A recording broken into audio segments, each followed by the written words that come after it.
आज की कहानी कड़वी बहू। उमा जी बहुत ही इज्जतदार और सरल स्वभाव की औरत थी। गांव में अपने मकान में वह अकेले ही रहती थी।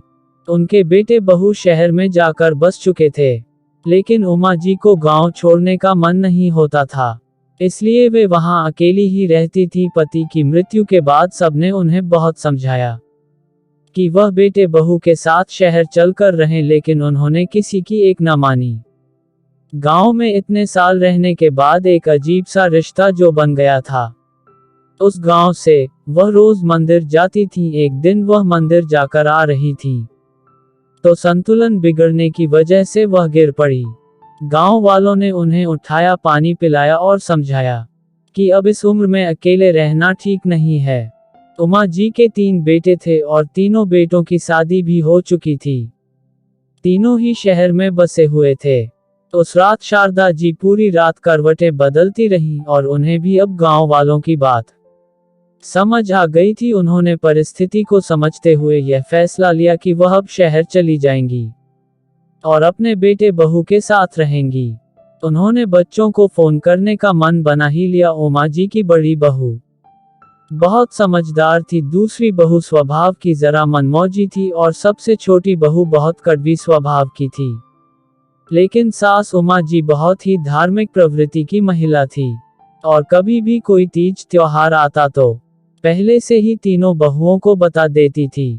बड़ी बहू और मझली बहू तो बहुत खुशी खुशी व्रत करती थी, लेकिन छोटी बहू कभी भी उनकी बात नहीं मानती थी और कहती कि आप मुझे जबरन व्रत रखवा कर त्योहारों का सारा मजा खराब कर देती हो। उमा जी उसे हमेशा व्रत जप करने के लिए कहती रहती थी। शायद इसके कुछ पाप कम हो जाएं। दोनों की किसी न किसी बात पर रोज बहस हो ही जाती थी। एक दिन उमा जी बहुत ही क्रोधित होकर उन्होंने कहा, तू क्या सोचती है कि बुढ़ापे में मैं तेरा आसरा लूंगी? मैं मर जाऊंगी पर तेरे पास कभी नहीं आऊंगी। उमा जी ने बड़ी आस के साथ सबसे पहला फोन अपनी बड़ी बहू को लगाया और बोली, मैं गिर गई हूँ और ऐसा कई बार हो गया है, तो मैं सोच रही थी कि तुम्हारे पास आ जाऊं। बड़ी बहू ने सुनते ही कहा, अभी नवरात्रे चल रहे हैं माँ जी, और मैं नवरात्रों में नंगे पांव रहती हूँ और किसी का छुआ भी नहीं खाती, तो अभी नहीं। फिर उमा जी ने दूसरी बहू को फोन किया। उसने भी कुछ दिन रुके रहने का बहाना बनाकर फोन रख दिया। तब उमा जी सोचने लगी कि जब बड़ी और मंझली बहू ने ऐसा जवाब दे दिया है तो फिर छोटी बहू से क्या उम्मीदें रखना, वो तो पहले से ही स्वभाव की कड़वी है। ऐसा सोच उमा जी अपने आने वाले कठिन समय की कल्पना कर ही रही थी कि अचानक से फोन की घंटी बजी तो फोन उठाते ही उमा जी समझ गई कि कड़वी है।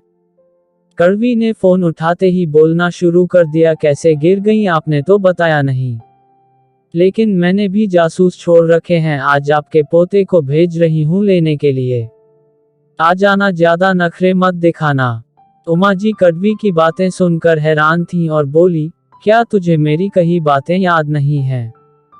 तू भूल गई कि मैंने तुझे कहा था कि मैं मर जाऊंगी पर तेरे पास नहीं आऊंगी? हाँ हाँ, सब याद है, भूलूंगी नहीं कभी आपके कहे हुए वो शब्द। लेकिन आप मुझे नहीं जानते, मैंने तभी यह व्रत लिया था कि इस बुढ़िया को मरने नहीं देना, और आज से मेरा व्रत शुरू हो गया है। आज की कहानी में बस इतना ही। तो दोस्तों, कल फिर मिलते हैं एक और नई कहानी के साथ। कहानी सुनने के लिए आपको बहुत बहुत धन्यवाद।